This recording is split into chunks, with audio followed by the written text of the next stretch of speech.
all the longevity content that's out there on the internet. It's so easy to start changing your entire life to fit some program that you've developed based upon watching different videos on YouTube.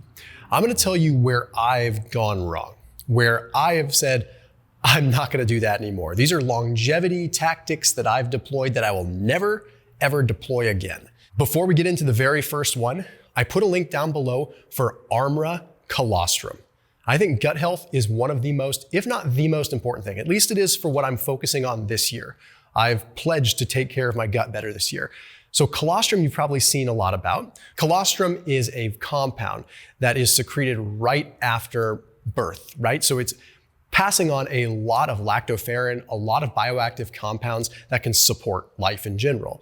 Now for the gut, there's a lot of strong literature to back it up. The problem is most colostrum products end up having so much high heat acted upon it when they're creating the product that it's denaturing and getting rid of a lot of the bioactive compounds in the first place.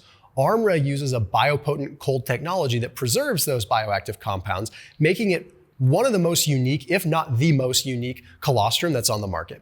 So that link below gets you 15% off. So that link and that code in the top line of the description, if you go to tryarmra.com/Thomas, I think you'll notice this stuff. I think you'll notice it quick. It took me about a week to start noticing a difference in my digestion and my gut health, but I really noticed it in my complexion, and people started to notice it pretty quick, that I just looked better. I didn't have the circles under my eyes. I looked more rested. Anyhow, that link is down below just beneath this video.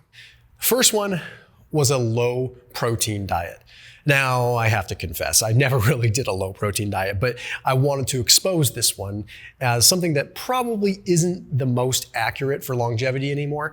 And I know I'm not starting out with a banger. This is probably one that you know of. Now we've got Dr. Gabrielle Lyon, we've got Dr. Peter Attia, we've got all the big names in longevity science really saying that, well, maybe low protein isn't the answer. As a matter of fact, as we get older, it seems as though we need to increase protein. So here's my advice based upon where I've gone wrong in the past.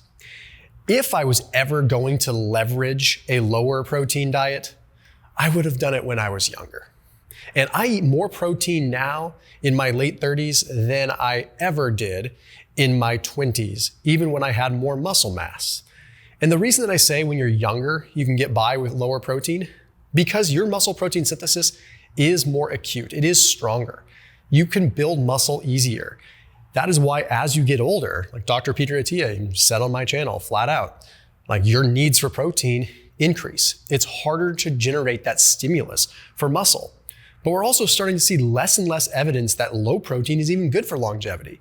For example, we used to look at that one amino acid, methionine, and there was some rodent model research that would show that when methionine was high, it could potentially negate the effects of other longevity aspects that they were implementing into these rodents' life. Where we have now seen that this really even matters, low protein could possibly only play a part if you are not training or do not have an increased demand. So basically, if you're not working out, then you can get by with a low protein diet. But when you're working out, having more protein does not have any negative implication towards longevity that we can really see. The next one kind of dovetails nicely with that one. I, for a while, thought that more mass, more muscle mass, would result in poorer longevity. And I would imagine that if you're 300 pounds of solid brick, that sure, it's going to play a part. But when we're splitting hairs about, say, between 160 pounds and 190 pounds of good lean body mass, I think if you're healthy and you're active and you're not gassed carrying around your muscle mass, you probably have more benefit with that muscle mass.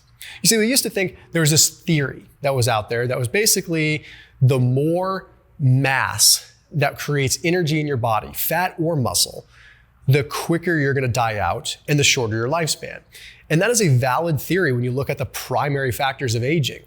Now, what we know now is that it's less about the fat-free mass and it's more about the fat mass. Fat-free mass, although has weight, it has metabolic benefit. More mitochondria, more ability to store glucose, more ability to oxidize fuels.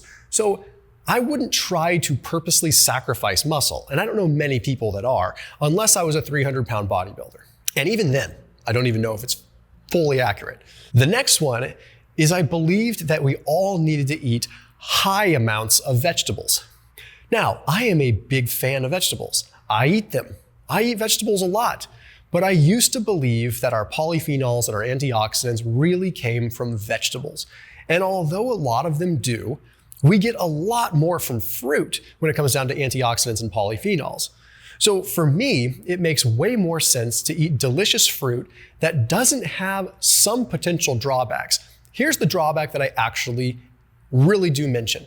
I had Dr. Jacob Torres on my channel, and he opened my eyes a lot more to oxalic acid or oxalates than I had my eyes open to before. I knew that oxalates weren't ideal, but I didn't realize how quickly they accumulate in the body. But I'm not one of these guys that's gonna say don't eat vegetables because they have oxalates. I'm not that guy at all. What I am now is cognizant of the amount of oxalates that come in. So for example, I would no longer put 5 handfuls of raw spinach in a smoothie every day. There's just way too much oxalates in spinach. That doesn't make sense. It doesn't mean that spinach is gonna kill you and it's unhealthy. It means cumulatively, that's a lot of oxalates that do add up in your joints, do add up in your system. My point isn't to say that vegetables are bad. My point is that saying that polyphenol-rich foods are hugely beneficial for longevity, and we definitely see that. Definitely see that in the literature. But there are lots of ways to get polyphenols in. You can even get them through nuts. Urolithin A, you can get through nuts. One of the most powerful antioxidants and longevity compounds in the world of polyphenols that you could consume. Hesperic acid, also in nuts and tea. So antioxidants, polyphenols, yes. Vegetables, I don't think that's the deal breaker, but I think you should still eat them. They're still good. The next thing is low-calorie diets. Now, here's where I have to get kind of realistic again. When you look at the large bodies of research, most of them do tell you low calorie or caloric restriction is powerful for longevity. It is. It does increase lifespan. And that's where things have kind of changed for me a little bit. You see, I used to think that that was the only way. But then I started to see some of the literature on, like, for example, the monkeys in Bethesda, Maryland versus Madison, Wisconsin. Another thing Peter Attia and Dr. Paul Saladino talked about on my channel, where nutrient quality was a very, very strong indicator of how long something would live, these monkeys would live. The only time caloric restriction played a role was if their nutrition was not in place. Basically, if they did not get adequate nutrients. So where I've positioned myself now is caloric restriction still matters, but I calorically restrict through the occasional fasting rather than just trying to chronically restrict all the time. I focus more on nutrient quality than just caloric restriction, although I give a thoughtful acknowledgement to all the vast bodies of research that demonstrate that, yeah, reducing calories is probably important. I just don't obsess over it and do it every day. Next one up, cold exposure. Ooh, okay, this one is going to trigger people. You've seen Thomas DeLauer with Dan Bilzerian sitting in a cold tub. You've seen me in my backyard in a cold plunge. Okay, yes, I cold plunge. Why? Mainly because it kind of feels good. I feel like it helps my recovery a little bit, but I certainly don't do it often. And I certainly anymore don't do it for longevity benefits. It used to make sense from a brown fat tissue perspective. Okay, and well, knowing what I know now about brown tissue, brown adipose tissue, no, it's more about chronic, slower, longer term exposure to moderately cold temperatures that increases brown adipose tissue.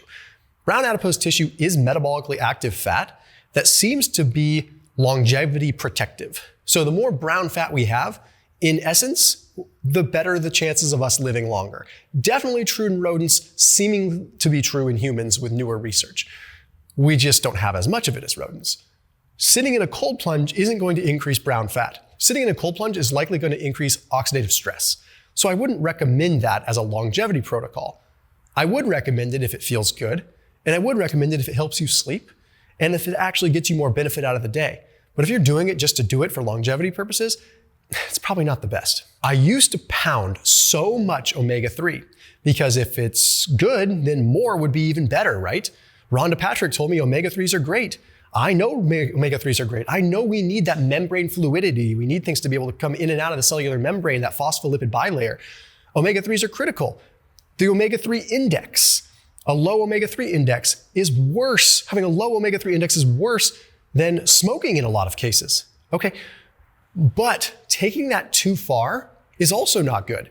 If you have so much omega-3, there's evidence to suggest that you actually make your phospholipid bilayer so malleable and so flexible that there's less rigidity to it and it's not structured. You need to have structure to your cell. And I learned this through some scientific evidence that came through from the Navy research, but also from Dr. Stephanie Van Watson. They created a product, this is not a plug for them, Fatty 15, but really interesting stuff where it uses a C15 fat.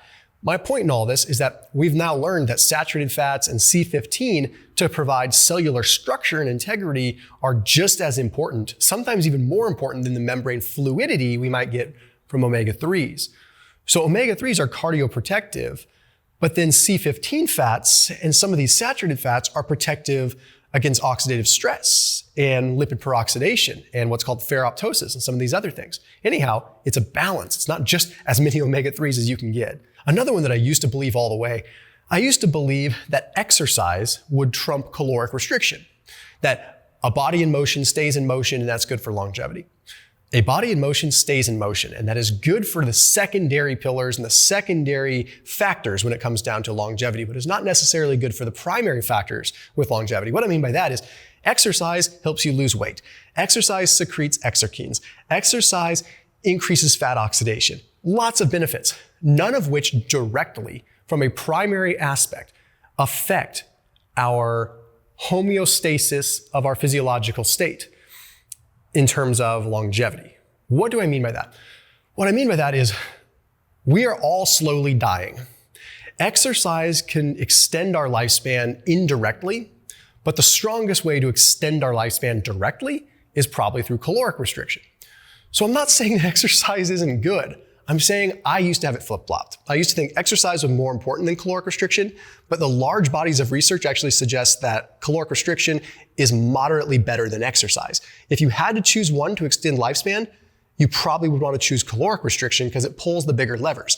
That being said, exercise like resistance training and cardio counteract the negative aspects of caloric restriction. Caloric restriction wastes muscle. Resistance training preserves muscle. So exercise should support the caloric restriction in many ways. The last one is one that's really important because it's trendy right now. I used to think that the more we could go back to ancestral living, the better we would be with longevity. There's a big problem with that. Nothing about the world that we live in today is like the world that our ancestors lived in. If we could go back in time and get rid of all the shit that's here right now and go live with our ancestors, with the knowledge that we have now, eating like our ancestors, it might be a slightly different story. I always say, you can't undo something naturally that you got to unnaturally in the first place. Here's an example. I use shoes as an example all the time. I spent years running marathons in big boaty shoes, Hokas, things like that.